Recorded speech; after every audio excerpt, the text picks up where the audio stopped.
Berarti itu kalau karya tulis itu emang sama persis sama skripsi apa gimana, Bang? Yang penting caranya Anda tahu, nggak mesti sama skripsi. Kalau skripsi itu kan ratusan halaman, kalau itu paling jauh 10 halaman.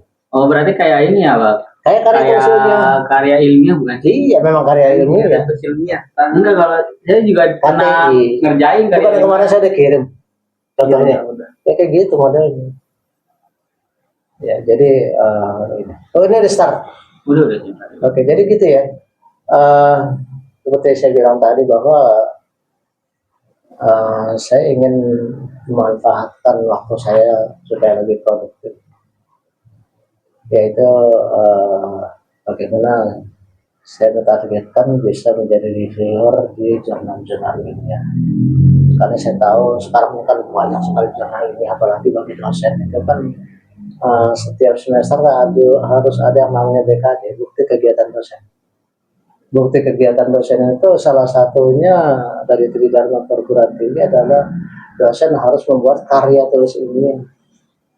Ya, jadi artinya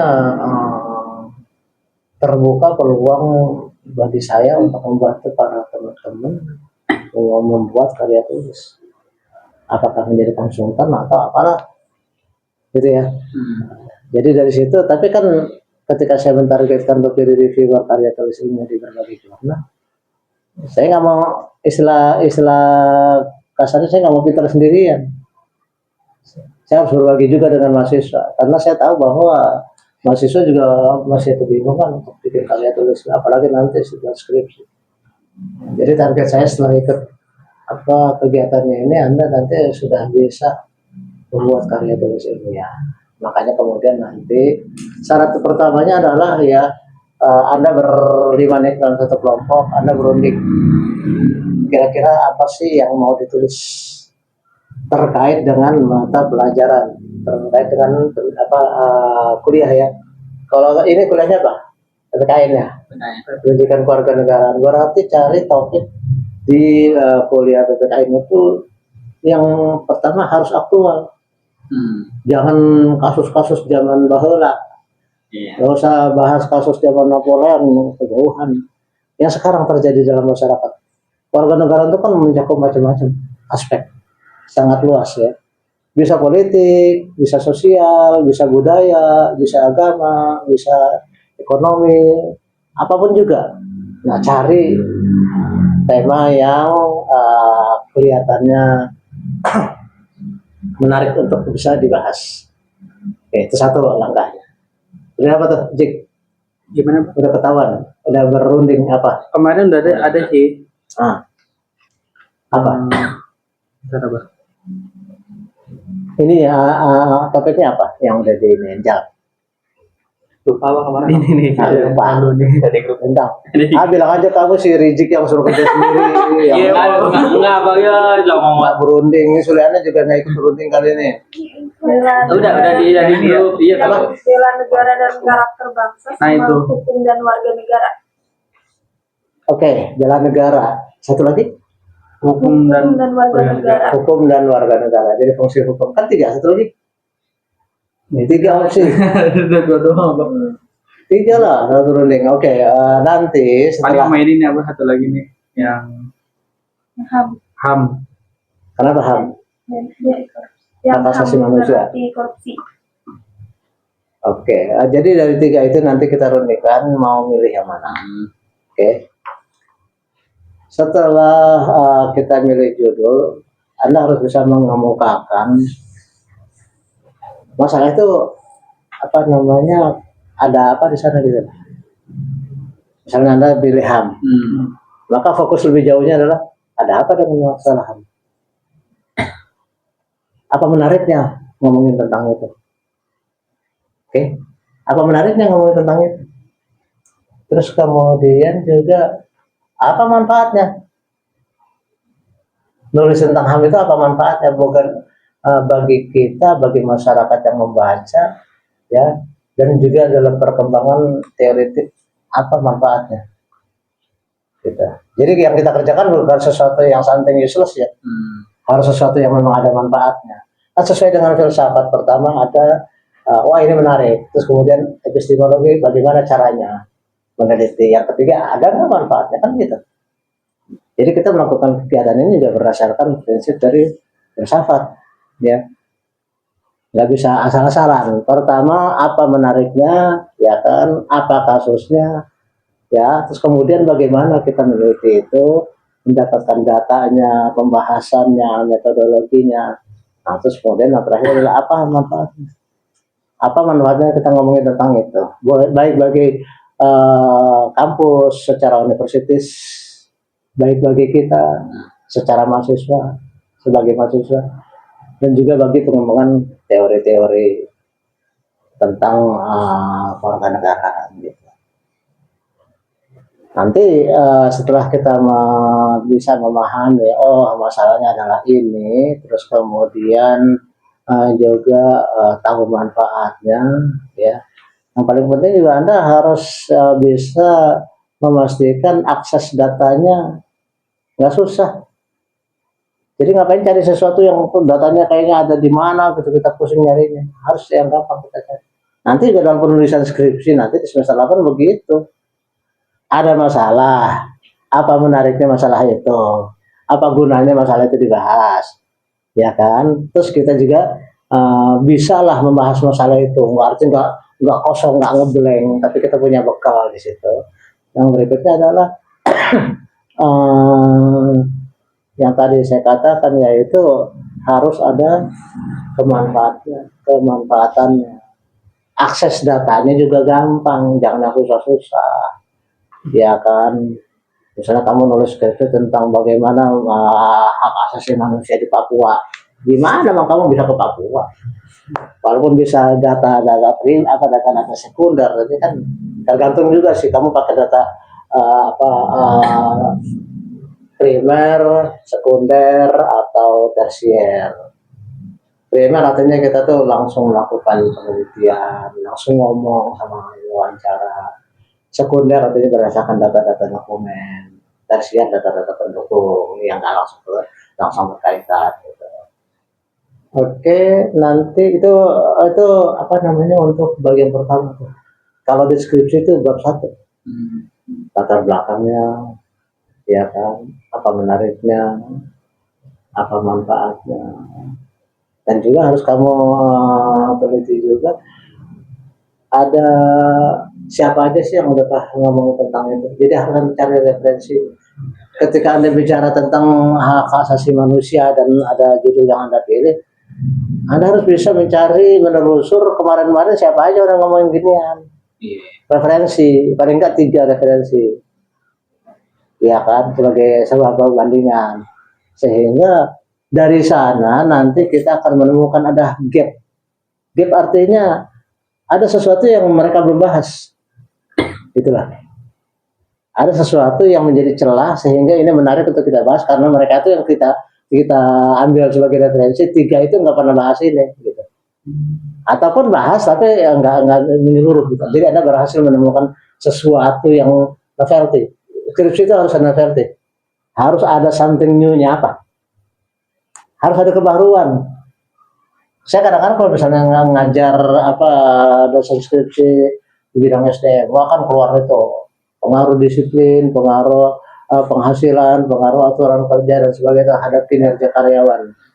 Saya bilang ini judul seperti ini jangan diambil jauh daripada nulis nih mahasiswa. Saya bilang nggak ada masalah, cuman kamu berhasil menemukan gap risetnya dan berhasil menemukan novelty-nya. Karena kehidupan manusia muternya situ-situ aja kan, cuman harus bisa menemukan apa pentingnya gitu. Kebaharuannya apa? Nah, sehingga dengan kebaruan itu nanti baru setelah selesai bab 1 itu kita ke bab 2 adalah kalau kita mau neliti ini gitu ya, apa sih landasan teori-teorinya? Ya kan, misalnya kalau kita bicara tentang HAM, kira-kira landasan teorinya apa? Pasti banyak tuh kita cari-cari. Landasan teori A, landasan teori B, landasan teori C, dan sebagainya. Itu bab 2 tuh. Di karya tulis sama aja dengan skripsi, cuman dengan skripsi itu lebih tebal gitu aja. Kalau ini dipadatkan. Bab 2 itu adalah landasan teori. Artinya apa yang kita mau bicarakan harus based on teori, bukan asumsi, bukan apa sesuatu yang apa kira-kira duga-duga, enggak ada teori. Oke. Lalu nyata bab tiga adalah untuk bisa meneliti apa yang tadi kita inginkan, metode apa yang kita gunakan. Apakah dengan metode kualitatif, perbanyak wawancara, atau kuantitatif, banyak menyebarkan kuesioner, atau gabungan kedua-duanya.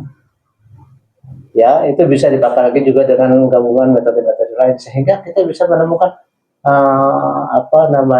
dasar secara teori maupun secara metodologi yang mau kita selidiki itu apa. Yang keempat baru dibahas tuh semuanya tuh dari A sampai Z-nya. Ya kasusnya, ya landasan teorinya, ya metodologinya kita bahas, kita kupas tuntas di bab 4. Di bagian keempat dari karya tulis. Baru terakhir yang kelima adalah kesimpulan. Penutup itu biasanya terdiri dari dua, kesimpulan dan saran. Kesimpulannya apa nih? Kita kan tadi ketika kita melihat suatu fenomena kita ada dugaan. Maka kemudian kita teliti, kita bahas berdasarkan landasan teori dengan metodologi. Baru kemudian akhirnya di kesimpulan kita nyatakan, oh berarti dugaan saya tadi salah, atau ternyata dugaan saya tadi benar, gitu. Nah itulah alur pemikiran karya tulis maupun skripsi yang harus Anda bisa. Kalau Anda menguasai ini, saya yakin nanti ketika nulis skripsi nggak anak sulit. Gitu. Kenapa? Karena saya jujur aja, tidak semua dosen pembimbing itu juga open orangnya. Ada yang udah selesai, udah saya setuju aja, yang saya tekan gitu ada. Tapi ada juga yang rajin, saking rajinnya semuanya dicoret-coret dulu, ada kayak gitu. Iya, jangan sampai lah. Iya, ada.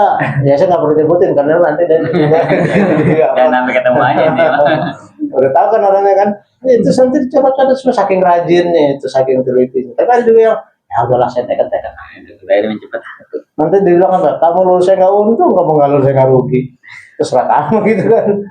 Ya, akhirnya bisa seperti itu. Jadi justru ketika kita punya bekal sendiri, insya Allah yang seperti itu, yang cerewet bisa kita atasi dengan persiapan yang bagus, yang tidak open, yang masa bodoh sudah kita persiapkan karena kita sendiri bagus. Kan saya katakan mahasiswa itu 60-40 kan, ya kan, 60 ada tanggung jawab Anda, 40 tanya jawab dosen. Jadi kalau misalnya kamu udah menjalani 60%, biarpun dosen cuma 20% juga kita udah 80, ya kan? Iya, walaupun cuma 10% juga kita udah 70, udah bagus. Apalagi 60, 40, dua-duanya berfungsi benar. 100% kamu kerjaannya. Itu hasilnya. Jadi kira-kira pertemuan seperti ini yang saya harapkan berlangsung di semester ini. Jadi bukan apa ya, saya kan selalu mikir bagaimana menambah wawasan mahasiswa untuk bisa makin siap ya. Ya sedikit berkorban lah jalan ke sini gitu kan. Kan namanya orang cari ilmu, kamu aja nonton film kuku kan gimana? Orang belajar, wah naik ke atas gunung bawa air dari bawah kan dari lembah, naik ke atas nggak boleh ada yang tumpah, ya kan? Seperti itulah orangnya belajar. Jadi kalau cuma cari ke sini, ya mana apa ya ada kelas yang broadcast, apa kita sekelas kompak nggak mau broadcast, kenapa? Ada kelas kompak nggak mau, kenapa? Dibilang karena tidak mendapat persetujuan orang tua. Boleh dijalankan dengan syarat harus didampingi oleh orang tua. Kamu anak TK apa anak mahasiswa sih harus didampingi orang tua. Jadi jika ada orang tua di belakang nggak malu kamu? Iya kan? Sudah ada emaknya di belakang itu nongkrong malu nggak? Nah iyalah, kan kita udah mahasiswa ngapain gitu ya. Jadi artinya, sorry ya bukan saya nyindirin ya, enggak ada. Saya ngomong apa adanya. Ada sekelas yang seperti itu. Dia bilang, ya terserah kamu nggak mau IKT juga nggak ada masalah, begitu tinggal saya nolin aja kok. Ya kan? Jadi nggak ada urusan begitu. Oh kamu maunya begitu ya udah, berarti kamu nggak ada IKT kan? Ya, terserah, nol lah. Ya kamu tanggung sendiri hasilnya nanti kan. Wah langsung balik. Ya bah kita nurut dulu. Ya, kok secepat itu dapat sesuai orang tua? Ini berarti Mager kali akal-akalan. mager. Mager, nggak mau jalan, pengen sakti tapi nggak mau belajar kan nggak bisa. Orang mau kenyang aja makan dulu, ya kan? Orang mau lega tidur dulu kalau lagi capek, mana bisa langsung seger lagi. Semua harus ada proses. Kalau orang Jawa bilang jar besoknya mau beo ya, jadi sih kalau Dwi Purnomo pasti tahu apa sih? Apa tadi? Jar besoknya mau beo. Ah, jauh-jauhan, dia mah jauh-jauhan. Mau bahagia itu ada biayanya. Biaya kan nggak mesti uang, ya apa aja kerajinan, ya kan mager itu kan biaya yang harus dikeluarin. Ya saya kasih kamu semua kan nggak ada masalah, tapi kamu harus kerja keras sehingga saya bisa bertanggung jawab kalau misalnya ada pertanyaan yang mengatakan misalnya, rasanya kok bisa sih anak mahasiswa semuanya A? Pinter nanti. Pertama pintar, kedua kan berarti kan bapak bisa aja salah-salah kan ngasih nilai semua, oh bapak cara pansos bisa aja kan, dibilangnya bapak supaya populer mahasiswa kasih A semua. Enggak lah, mereka kerja keras sih jauh. Coba teliti aja bolak-balik. Apalagi sekarang nih, makin tinggi kamu, saya selalu bikin karya tulis yang bolak-balik harus konsultasi. Berarti kamu harus apa benar-benar konsentrasi ngerjakannya. Artinya ketika kamu berempat berlima nggak kompak, terserah lu gimana. Ya sih terserah ya, dapat ilmunya kamu. Maksudnya saya kan gue yang mau dimakan kan gitu kasarnya kan. Kelas kamu aja berapa sih? 30. 30 dibagi 4, bagi 5 deh berapa? 6 kan? 6 kelompok. So ada, saya megang bayang 8 kelas. 18. Rata-rata segitulah. 8 kali 6, 48. Ini otak apa enggak ini? Tapi memang saya sengaja, biar saya juga mempersiapkan diri gitu. Karena saya target saya tahun depan saya pengen jadi reviewer karya tulis yang di jurnal-jurnal. Artinya ketika saya mau mencapai itu, saya juga jergosik mau beo. Ada biaya yang harus saya keluarkan, jadi saya nggak mungkin leha-leha tiba-tiba ngelamar terima. Oh masuk surga aja harus ada kerja keras. Bisa kamu masuk surga tanpa kerja keras di dunia? Jangan. Yang bisa. Oke, kita fokus ke ini langsung. Apa sih judul yang mau kamu pilih? Ayo, silakan. Saya anggap kamu sudah konsultasi walaupun cuma rezeki yang kerja. Enggak apa-apa. Mau jangan. Bareng-bareng apa ini? Barang-barang, ya benar. Apa tang? Hukum ya, hukum dan warga negara. Nomor 6 itu hukum dan warga Iya. negara. Gimana aja hukum? Kayaknya banyak banget nih problemnya nih hukum sama warga. harus ini ya, harus ada sesuatu kasus yang diangkat. Hukum dan warga negara itu kayaknya terlalu general, Terlalu luas. terlalu luas. Iya. Ada masalah apa di sana itu? Jadi harus ada kasus yang diangkat. Ya, jadi kita belajar PKN itu bukan hanya teori-teori. Iya. Ada. Nah, yang mana coba tang? Dilihat itu nih. Jangan aneh lah. Ini apa lo nih? Apa bela negara? Ujungnya saya lagi, Pak. Apa bela negara? Oh, jangan terlalu general. Tadi kan gue udah ngomong hukum gitu. Boleh itu, tapi spesifik. Nanti dikerucutin lagi aja. Ya, boleh kamu runingin lagi. Yang jelas, ya syaratnya. Ini direkam ya, nanti kamu lupa lagi omongan saya. Ini kan dia sama gue. Oh iya. Lupa kan ada gue. Mau bagi-bagi. Oke, jadi pertama kalau kamu topik generalnya dapat hukum dan warga negara, oke. Karena memang masih banyak permasalahan di sana. Kerucutkan, ambil satu kasus. Misalnya katakan ada perselisihan antara kepentingan negara dengan kepentingan masyarakat. Misalnya kasus pembebasan tanah di jalan tol, misalnya. Kan itu antara negara dengan ini kan, dengan masyarakat. Ya. Terus pembebasan katakanlah MBG itu juga antara negara dengan MBG juga udah ada di sana, nggak ada masalah.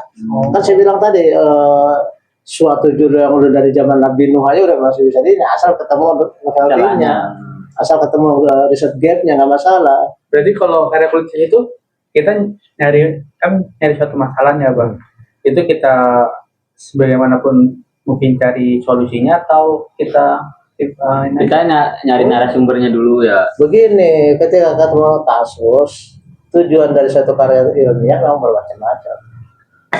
Hanya untuk mengetahui, hanya untuk membuktikan dugaan, atau untuk mencari solusi atau apa.